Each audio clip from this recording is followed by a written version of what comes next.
Assalamualaikum warahmatullahi wabarakatuh.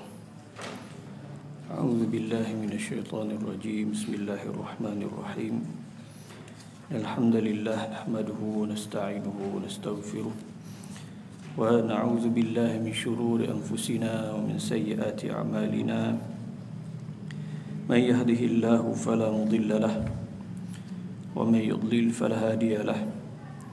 أشهد أن لا إله إلا الله وأشهد أن محمدا رسول الله سبحانك لا علم لنا إلا ما علمتنا إنك أنت العليم الحكيم رب اشرح لي صدري ويسر لي أمري واحلل عقدة من لساني يفقهوا قولي أما بعد.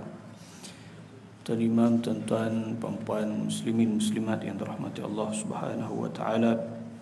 Alhamdulillah, pertama sekali kita manjatkan kesyukuran kehadirat Allah Subhanahu wa taala. Pada malam ini kita menyambung kembali pengajian kita membaca kitab Tuhfatur Raghibin yang menjelas tentang hakikat iman dan juga perkara yang boleh menyebabkan seseorang itu termurtad keluar daripada Islam, yang dikaryakan oleh Syekh Muhammad Arsyad Al-Banjari rahmatullahi alaih, yang mana kita baru sahaja masuk dalam kuliah kita yang lalu kepada fasal yang kedua, itulah fima yufsidul iman, perkara-perkara yang boleh membinasakan ataupun merosakkan iman, yang mana kita telah menyebut beberapa di antaranya perkara-perkara yang boleh menyebabkan seseorang itu terjejas keimanannya ataupun sampai ke peringkat terkeluar dia daripada agama Islam. Perkara yang seumpama ini perkara yang sangat penting, tuan-tuan, kerana ramai orang yang hanya sekadar dia beriman, dia menghafaz rukun iman, percaya pada Allah, kitab, rasul, malaikat, qada, qadar, hari akhirat, tapi dia tak ambil kira tentang apakah dia perkara-perkara yang boleh menyebabkan seseorang itu terbatal ataupun terjejas keimanannya. Sebab tu mutaakhir ini kita lihat keluar macam-macam bentuk pemikiran yang seolah-olahnya dia tak mempedulikan pun apa yang menjadi pegangan dia sendiri. Seolah-olahnya iman dan kufur itu suatu yang tidak ada kena-mengena dan kaitan satu dengan yang lain. Buatlah apa pun kekufuran, seolahnya kekufuran yang dibuat itu atau yang dipegang dalam bentuk pemikiran, ideologi, itu dianggap seolahnya tidak memberi kesan kepada keimanan dia. Ini yang saya sebut dalam buku saya yang terbaru, panjang perbahasannya berkenaan dengan irja'. Itulah suatu pemikiran yang mengatakan seolah-olahnya seorang yang melakukan kemaksiatan bahkan kekufuran sehingga ke peringkat yang boleh menjejaskan akidahnya, dikatakan dia tu kekal tetap sempurna imannya. Itu adalah merupakan pegangan golongan Murji'ah suatu ketika dahulu yang mengatakan la yadurru ma'al imani dhanbun kama la yanfa'u ma'al kufri ta'atun. Tidak memudaratkan bersama dengan iman itu apa juga kekufuran dan kemaksiatan yang dilakukan, sebagaimana tidak memberi manfaat apa juga kebaikan, kebajikan yang dilakukan bersama-sama dengan kekufuran. Maknanya kalau orang itu kafir, dia buatlah apa pun kebaikan, dia sedekah dekat surau kita ni 1 juta ke 10 juta ke, adakah dia dapat pahala? Dia tak dapat pahala, kerana kuncinya tidak ada, dia tidak beriman. Dia tidak ada syahadatain, asyhadu an la ilaha illallah wa asyhadu anna muhammadan rasulullah. Dia tidak Islam. Dia buatlah apa pun kebajikan, maka tiada pahala baginya. Maka golongan ini kiaskan. Jadi sebagaimana orang kafir dia buat apa pun kebaikan, kebajikan, maka tidak ada pahala baginya, demikianlah seorang itu bila mana dia telah pun Islam, dia kiaskan secara mukhalafah, secara makna yang terbalik. Maka dia kata kalau orang itu dia dah beriman, dia buat apa pun kemaksiatan, walau sebesar setinggi mana sekalipun, maka kekallah imannya sempurna. Ini merupakan fahaman yang sesat lagi, menyesatkan, yang tak mempedulikan pun batas-batas yang boleh menyebabkan seseorang itu terkeluar daripada daripada Islam. Jadi itulah yang dibahaskan oleh Syekh Muhammad Arsyad Al-Banjari rahmatullah alaihi dalam kitab dia. Kita sambung lagi muka surat 15. Qala al-muallif rahimahullah wa nafa'ana bi'ulumi fi darin amin.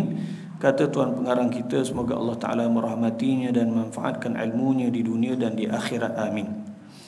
Dan barang siapa menghalalkan yang haram dengan ijma' seperti zina, dia menghalalkan perkara yang jelas haram dengan ijma', itulah sepakatan semua para ulama daripada satu generasi ke satu generasi, tidak ada yang berkhilaf, berselisih pendapat tentang keharaman sesuatu itu, sehingga ia termasuk dalam perkara yang al-ma'lum minad din bid-darurah, perkara yang dimaklumi dalam agama ini secara asasnya.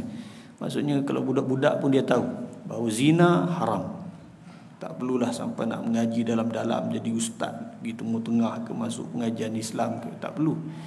Sebab semua dah orang tahu, asalkan dia Muslim, dia hidup dalam komuniti orang Islam, maka dia tahu bahawa zina itu haram.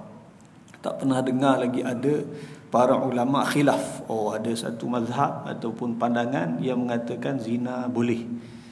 Ulama khilaf tidak ada.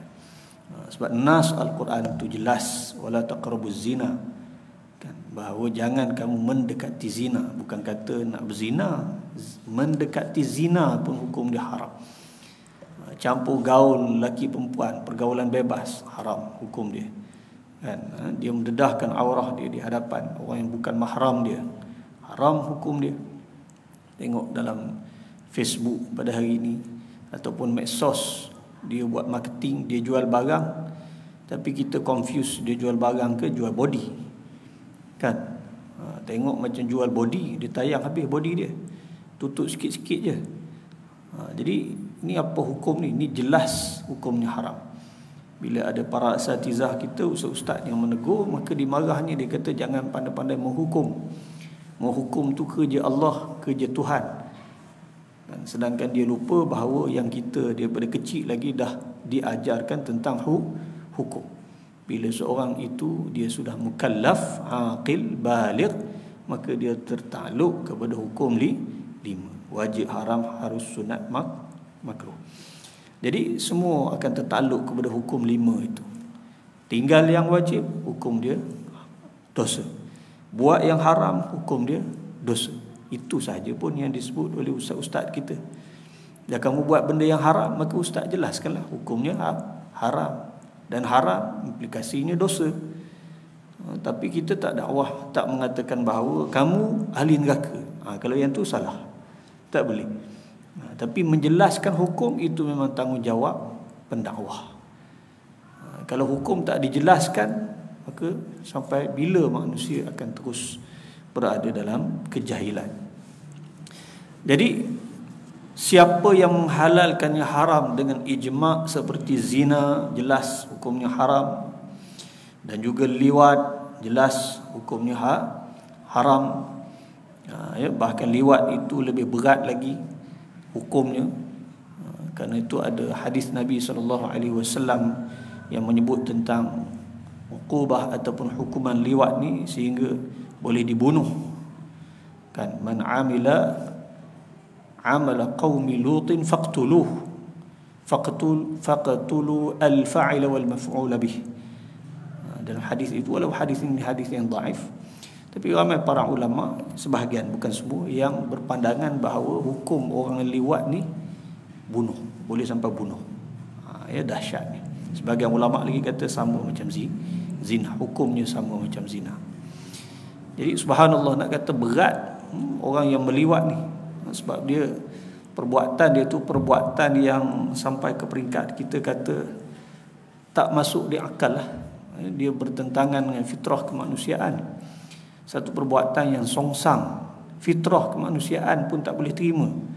Tiba-tiba hari ini mereka nak supaya perbuatan ini dinormalisasikan, supaya diterima, dipaksa kita terima perbuatan dia tu, dijadikan ia sebagai sebahagian daripada perjuangan hak asasi manusia. Kalau tak terima, dia kata kita telah mendiskriminasikan dia. Dibawa sampai ke peringkat PBB, ya, mengadu dengan negara-negara luar, negara-negara barat umpamanya. Malaysia ni sebuah negara yang mendiskriminasikan marginal group, dia kata, kumpulan minorities.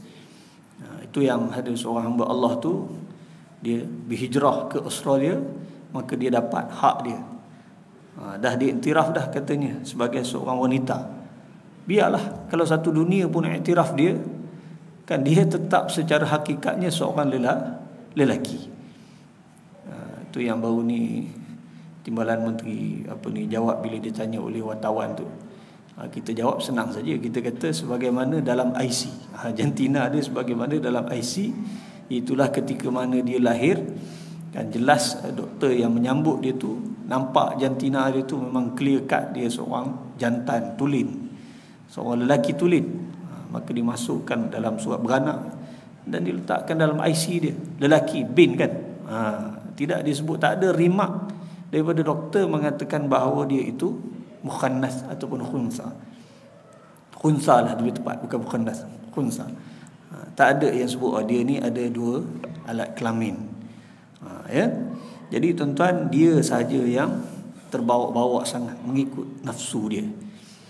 Sedangkan para ulama fuqaha mengatakan syu'urud dakhiliyah, itulah emosi dalaman, perasaan dalaman merasakan dia cenderung kepada jantina berlawanan dengan diri dia, tak boleh dijadikan iktibar untuk dia mendakwa dia bukan jantina yang asli. Maksudnya tak boleh ayat umpama mengatakan saya ni sebenarnya seorang perempuan yang terperangkap dalam jasad seorang lelaki. Tak ada ni ayat-ayat macam ni tuan-tuan. Kat barat mereka terima. Mereka terima. Ini yang kita kena perbetulkanlah. Sebab dia lahir elok, masa kecil elok, membesar elok, tiba-tiba mungkin dia bergaul dengan kawan-kawan dia peringkat sekolah, akhirnya dia terpengaruh masuk universiti, ada grup pula lagi, ada kelab pula, geng-geng ni dia join pula kelab tu, akhirnya jadi semakin parah lah. Faktor-faktor luar tu sebenarnya yang banyak. Asalnya bukan diri dia sendiri, tak. Allah Ta'ala dah cantik dah dia ciptakan manusia ni. Kalau lelaki, lelaki lah. Kalau perempuan, perempuan lah. Kalau khunsa, tengok ada jenis yang muskil, ada yang tak muskil. Kalau yang tak muskil, dia boleh pilih. Dia nampak dia berat pada lelaki, maka jadilah lelaki, boleh buat operation. Berat perempuan, jadi perempuan, maka boleh buat operation. Tapi kalau khunsa yang muskil, itu nama pun dah muskil. Itu barulah ada perbahasan yang khas oleh para fuqaha. Jadi jelas kalau dia menghalalkan liwat, ini perbuatan yang sangat terkutuk. Jelas benda yang haram dihalalkan.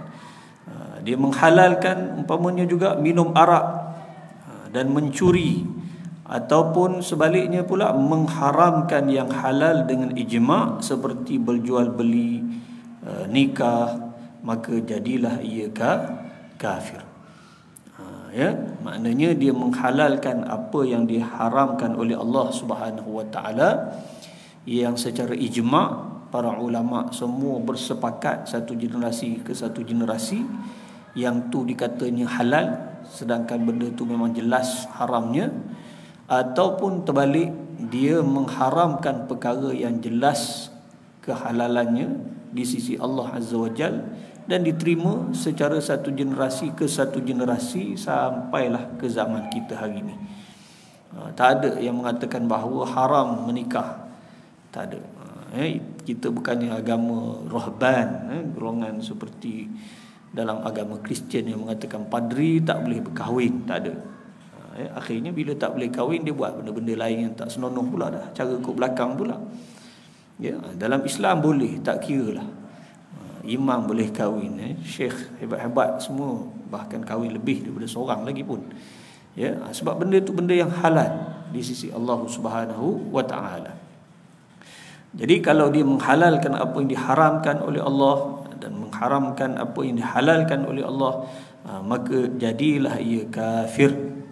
Jadilah ia kafir, terkeluarlah dia daripada Islam. Dan barang siapa menafikan wujub yang diwajibkan dengan ijma' seperti salat 5 waktu dan puasa Ramadan dan zakat dan haji atau mewajibkan yang tiada wajib dengan ijma'. Jadi dia menafikan perkara yang wajib dengan ijma'. Ini juga termasuk dalam perkara yang maklum dalam agama secara darurah. Maknanya secara asas. Boleh kata semua orang yang memeluk Islam duduk dalam komuniti orang Islam, maka dia tahu perkara ni wajib. Solat 5 waktu, puasa Ramadan, zakat, menunaikan haji, dari segi hukumnya adalah wajib. Dia tak buat tu cerita lain. Mungkin dia belum pergi haji kerana tak ada kemampuan. Ada orang dia tak solat penuh kan. Tapi dia tak mengatakan bahawa solat tu tak wajib. Dia tahu 5 waktu tu wajib, tapi dia pemalas. Ataupun kerana kesibukan kerja, maka dia abaikan solat dia. Tapi dia tahu dia dah buat dosa dah ni. Dosa yang sangat besar kerana meninggalkan solat. Tapi dia tak menafikan kewajipan solat. Maka dia fasik, dia orang yang berdosa, tapi dia taklah dikira sebagai terkeluar daripada Islam. Kecuali kalau dia menafikan, even kalau dia buat pun solat 5 waktu, dia kata aku buat ni hanya kerana adat saja, orang buat maka aku pun buat. Pada aku 5 waktu ni tak wajib. Kalau dia kata begitu, gugurlah keimanan dia, terkeluarlah dia daripada Islam. Jadi tak boleh menafikan perkara yang diwajibkan oleh syarak secara ijma' yang jelas kewajipannya, ataupun mewajibkan yang tiada wajib dengan ijma'. Tak boleh juga, ekstrim sangat pula dah. Yang tak wajib kemudiannya dia wajibkan. Jadi benda yang sunat secara ijma' ataupun secara ijma' mengatakan dia tak wajib, tiba-tiba diwajibkan pula. Seumpama menambah salat yang ke-6, dia mengatakan di samping 5 waktu ada lagi satu salat yang wajib. Apa dia? Salat sunat duha, dia kata. Dia tak kata sunat lah, dia kata fardu duha. Dia nak buat, nak lazimi, tak ada masalah. Dia nak istiqamah, teruskan. Itu baik untuk dia. Bahkan boleh juga kalau dia kata aku wajibkan ke atas diriku. Maksud kalimah wajibkan tu ke atas diriku tu bukanlah secara syaraknya, tapi secara orang kata disiplinnya. Dia nak disiplinkan diri dia, maka dia kata dia wajibkan supaya dia tak tinggal solat sunat duha tu. Apapun keadaan sekali, dia akan tetap menunaikan solat sunat duha tu. Tak apalah, dia pun tahu hukumnya sunat kan. Jadi kalau untuk atas diri dia, dia wajibkan kerana nak disiplinkan diri dia, tak ada masalah. Tapi tak boleh dia mengatakan bahawa Allah dan Rasulnya mewajibkan solat sunat duha. Mana tak ada sunat duha tu wajib. Ataupun Allah dan Rasul mewajibkan solat tahajud. Jadi dia telah taqawwal ala Allah. Dia telah menggunakan nama Allah. Dia telah memanipulasikan nama Allah. Dan Allah Ta'ala tak kata begitu, Rasulullah tak kata begitu. Tapi dia telah menggunakan nama Allah dan Rasul untuk mewajibkan sesuatu tidak diwajibkan oleh Allah dan Rasul. Seperti dia menambahi solat yang ke-6 ataupun wajib puasa Syawal, maka iaitu jadi kafir. Syawal itu puasa 6 Syawal tu hukum dia sunat. Tiba-tiba dia wajibkan. Tambah lagi lah, kalau dia wajibkan bermakna dia tambah di samping puasa Ramadan, ada pula lagi puasa yang Allah Ta'ala fardukan, iaitulah Syawal. Sedangkan Allah dan Rasul tak fardukan. Jadi dia mengambil kuasa Allah Ta'ala dan Rasul pula untuk mewajibkan apa yang Allah Ta'ala dan Rasul tidak wajibkan. Maka bila dibuat begitu, maka hukumnya boleh jatuh kafir. Dan barang siapa yang mendakwa ada Nabi kemudian daripada Nabi kita, atau membenarkan orang yang mendakwa dirinya jadi Nabi, maka iaitu jadi kafir. Ini orang yang mendakwa adanya Nabi selepas Nabi Muhammad SAW. Sedangkan banyak dalam Al-Quran pun ada sebut, dalam hadis pun sebutlah Nabi ya ba'di, tidak ada lagi Nabi selepasku. Muhammadun illa rasulun qad khalat ma kana Muhammadun aba ahadin min rijalikum walakin Rasulullah wa khataman nabiyyin bahawa Nabi kita Muhammad sallallahu alaihi wasallam itu khatam, itulah penutup kepada segala nabi. Khatam an-nabiyyin, khatam maknanya penutup. Tapi ada kumpulan-kumpulan sesat ni dia tafsirkan cara lain pula. Khatam tu dikatanya cok, cok kenabian. Ya, seperti kumpulan Qadiani. Sebab tu Qadiani dia mengatakan nabi yang terakhir itu ialah Mirza Ghulam Ahmad. Mirza Ghulam Ahmad tu tok guru dia lah, dah mati lama dah. Jadi itu adalah merupakan satu kesesatan yang jelas bila mengatakan bahawa masih ada lagi nabi selepas Nabi Muhammad sallallahu alaihi wasallam. Maknanya ada lagi nabi yang akan datang yang membawa wahyu yang baru dan juga membawa syariat yang baru. Jadi ini jelas suatu kesesatan.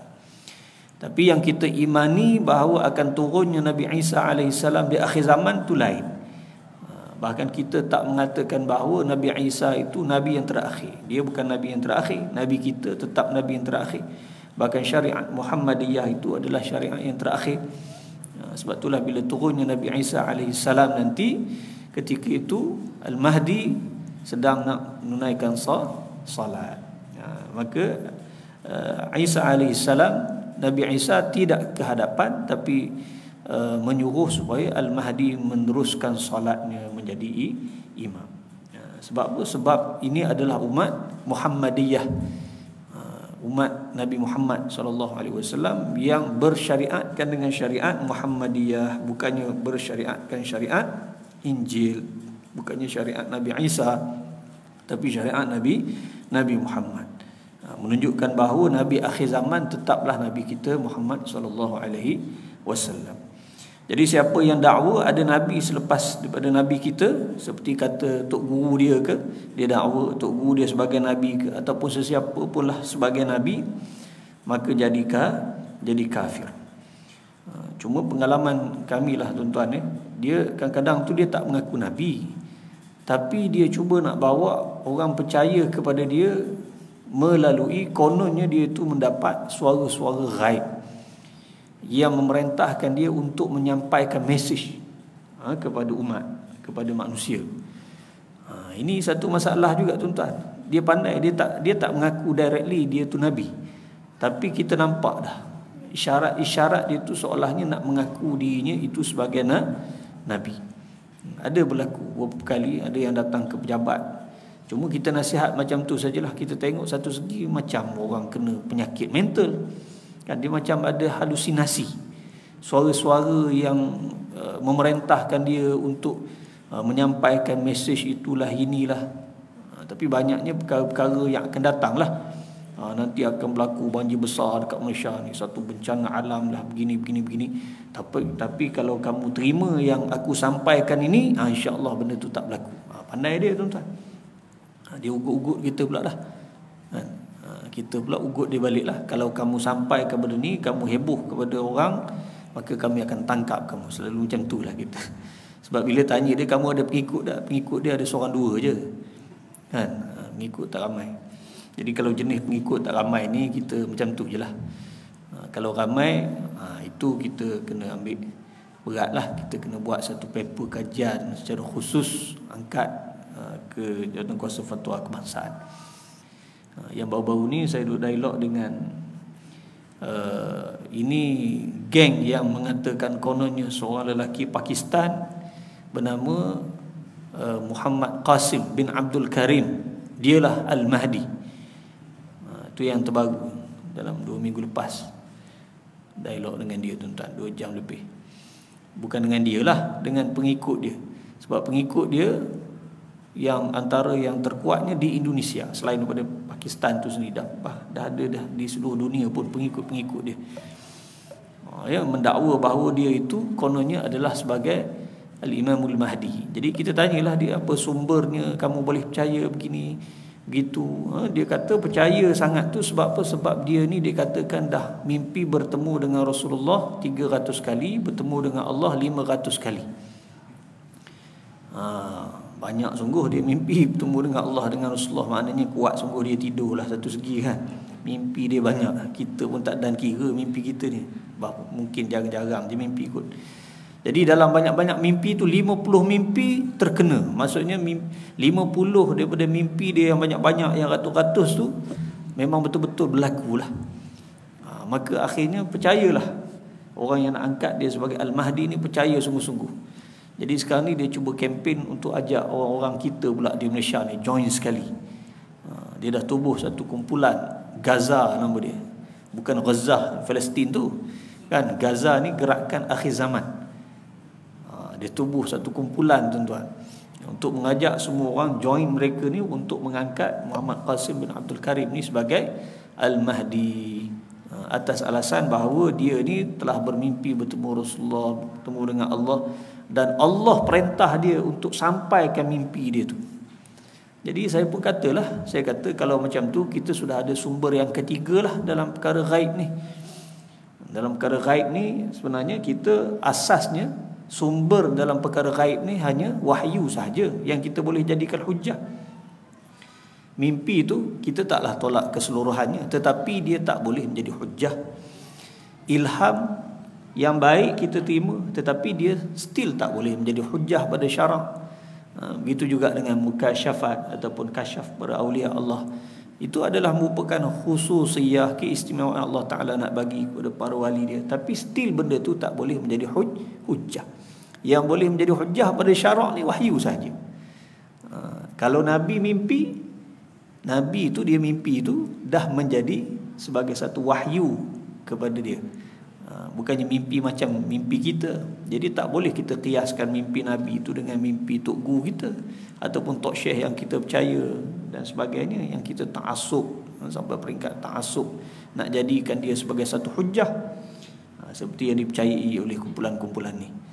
Jadi bila saya tanya tu, saya kata, adakah kamu nak mengatakan bahawa Muhammad Qasim bin Abdul Karim ini Allah Ta'ala lantik sebagai Mahdi sebagaimana Allah melantik Nabi Muhammad sebagai Rasul? Dia kata ya. Wah, dan kalau macam tu seolah-olahnya mimpi Muhammad Qasim ni tarafnya sama macam wahyu. Dah menjadi hujah. Jadi kalau dah menjadi hujah, bermakna tuan-tuan, hujah tu maksudnya seolah-olah mimpi itu benar-benar adalah wahyu daripada Allah. Maksudnya kalau begitu tuan-tuan, siapa yang tak percaya Muhammad Qasim bin Abdul Karim, lelaki daripada Pakistan ini, sebagai Mahdi, apa hukum dia? Hukum dia habislah, terkeluarlah kita daripada Islam. Sebab tu kumpulan-kumpulan macam ni kita kena jaga-jaga tuan-tuan. Kalau kita biarkan dia semakin besar, dia akan jadi satu kelompok yang sangat-sangat ekstrim. Dia akan sampai ke peringkat menghalalkan darah. Itu dulu pernah berlaku di Maghribi, Ibn Tumat tuan-tuan, isytihar sebagai Al-Mahdi. Siapa yang tolak dia, habis diserangnya sehingga jatuh kerajaan Maghrib yang ada pada ketika itu. Sampai tahap macam tu. Jadi kalau kita biarkan satu doktrin yang kita nampak macam simple saja, tapi kalau dia berjaya tuan-tuan, dalam kempen dia kena pula kita sekarang ni zaman media sosial yang mudah orang nak akses. Kalau yang terpengaruh tu dia tak ada satu asas yang kuat, maka dia mungkin akan menjadi seorang yang sangat fanatik lah. Okey. Jadi tidak ada Nabi dah selepas Nabi kita Muhammad sallallahu alaihi wasallam. Siapa yang dakwa ada Nabi selepas Nabi Muhammad ataupun mendakwa ada orang tertentu kononnya itu adalah Nabi, maka boleh jatuh kafir. Dan barang siapa menukas, yakni mendakwa tanpa bukti yang cukup atau menuduh sembarangan. Menukas ni bahasa apa ni? Bahasa Banjar lah ni kan. Sebab dia ni Al-Banjari, Melayu Banjar. Jadi maknanya menuduh Siti Aisyah, itulah Sayyidah Aisyah radhiyallahu anha ummul mukminin, merupakan ibu kita kaum mukminin, isteri baginda Rasul sallallahu alaihi wasallam, dengan zina ataupun mengkafirkan orang Islam dengan tiada takwil, serta dihalalkannya mengkafirkan dia, maka iaitu jadi kafir. Ini berat. Sampai ke peringkat kita menuduh Sayyidah Aisyah radhiyallahu anha itu sebagai terlibat dengan zina. Ini merupakan fitnah yang berlaku pada zaman Rasulullah sallallahu alaihi wasallam sendiri. Mungkin kita pernah dengar kisahnya, hadis al-ifki, kisah pembohongan, fitnah yang kejam yang dikenakan kepada Sayyidah Aisyah radhiyallahu anha. Kononnya Sayyidah Aisyah ni telah melakukan hubungan terlarang dengan salah seorang sahabat Nabi bernama Safwan bin Mu'attal ketika dalam perjalanan Nabi SAW balik daripada peperangan Bani Mustalik, nak balik ke Madinah. Nabi SAW singgah di satu tempat. Sebelum balik singgah, perjalanan jauh, Nabi singgah. Ketika singgah itu Sayyidah Aisyah radhiyallahu anha pergi qada hajat. Ketika qada hajat itu jatuh rantai Sayyidah Aisyah radhiyallahu anha. Jadi Sayyidah Aisyah tak perasan. Dia balik semula ke tempat dia. Kemudian baru dia teringat bahawa rantainya tercicir, hilang. Mungkin ketika dia qada hajat. Maka dia pergi cari. Ketika dia pergi cari itulah rombongan Rasulullah SAW ini mula bergerak pulang ke Madinah. Dan Sayyidah Aisyah ini tubuh dia, disebut dalam Sahih Imam Bukhari, tubuh dia tak berat, kan? Sahabat-sahabat ni gagah. Jadi ketika dia angkat haudash ni maksudnya dia panggil apa, tandu ke apa, selalu kalau dulu kan raja-raja kan dia angkat duduk atas tu, kemudian pengawal-pengawal dia angkat. Jadi bila dia angkat tu tak perasan Sayyidah Aisyah ni tak ada dalam tu. Jadi bila Sayyidah Aisyah balik semula ke tempat dia, tengok-tengok dah rombongan dah berlepas.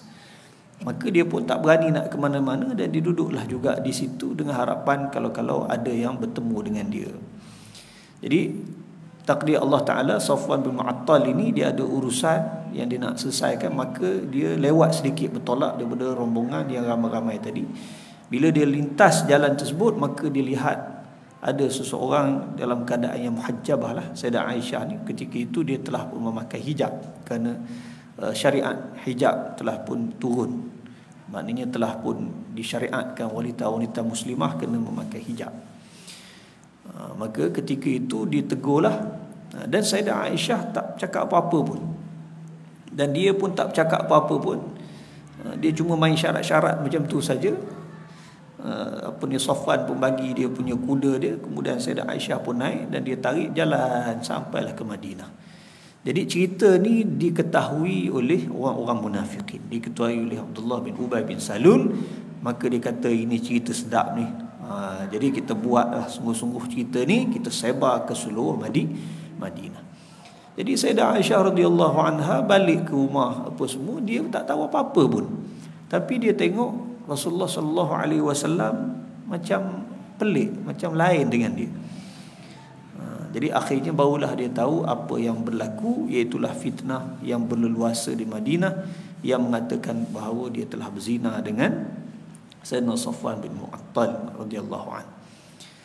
Jadi akhirnya Allah Subhanahu wa taala turunkan ayat dalam surah An-Nur itu untuk menyucikan maruah Sayyidah Aisyah radhiyallahu anha, sehingga Allah Subhanahu wa taala mengatakan walaula is sami'tumuhu qultum ma yakunu lana an natakallama bihadza subhanaka hadza buhtanun azim. Allah taala ajar pada para sahabat radhiyallahu anhum, sepatutnya ketika kamu dengar, sebab perkara ni tersebar dan semua, bukan kata orang munafik ni memang kerja dia dah. Jadi ada kalangan sahabat-sahabat pun yang turut sama juga, duk sebar juga dan terpengaruh, sehingga Nabi SAW pun jadi confused. Nabi pun jadi confused, tanya pandangan Sayyidina Ali, macam mana ni, adakah perlu masih terus kekalkan ataupun macam mana. Sampai tahap macam tu, sehingga Allah Subhanahu wa taala menurunkan surah An-Nur, ayat-ayat dalam surah An-Nur itu untuk menyucikan maruah Sayyidah Aisyah radhiyallahu anha. Allah Ta'ala tegur, sepatutnya bila kamu dengarlah berita-berita yang seumpama itu, sepatutnya jangan kamu mudah percaya. Qultum ma yakunu lana an natakallama bihadza, tak sepatutnya kami bercakap dan menyebarkan cerita-cerita fitnah yang seumpama ini. Bahkan sepatutnya kami mengatakan subhanaka hadza buhtanun azim, maha suci engkau wahai Allah, ini adalah merupakan suatu pembohongan yang besar. Jadi sepatutnya tabayun dulu kan, tabayun, cari penjelasan dan sebagainya. Tapi ini terus menuduh dan menyebarkan berita yang tidak benar. Wallahu ta'ala alam. Tuan-tuan, kita dah masuk insya-Allah. Kita berhenti kat sinilah. Kita berhenti kat sini, insya-Allah nanti kita sambung lagi dalam kuliah akan datang. Ada sikit lagi tu. A'udzubillahi minasyaitonirrajim. Bismillahirrahmanirrahim. Allahumma faqihna fid din wa 'allimna at-ta'wil. Allahumma zidna 'ilma warzuqna fahma. Allahumma ij'alna mimman yastami'una al-qawla fayattabi'una ahsana. Wa sallallahu ala sayyidina Muhammadin wa ala alihi wa sahbihi wa baraka wa sallama walhamdulillahi rabbil alamin. Subhanakallah, asyhadu an la ilaha illa anta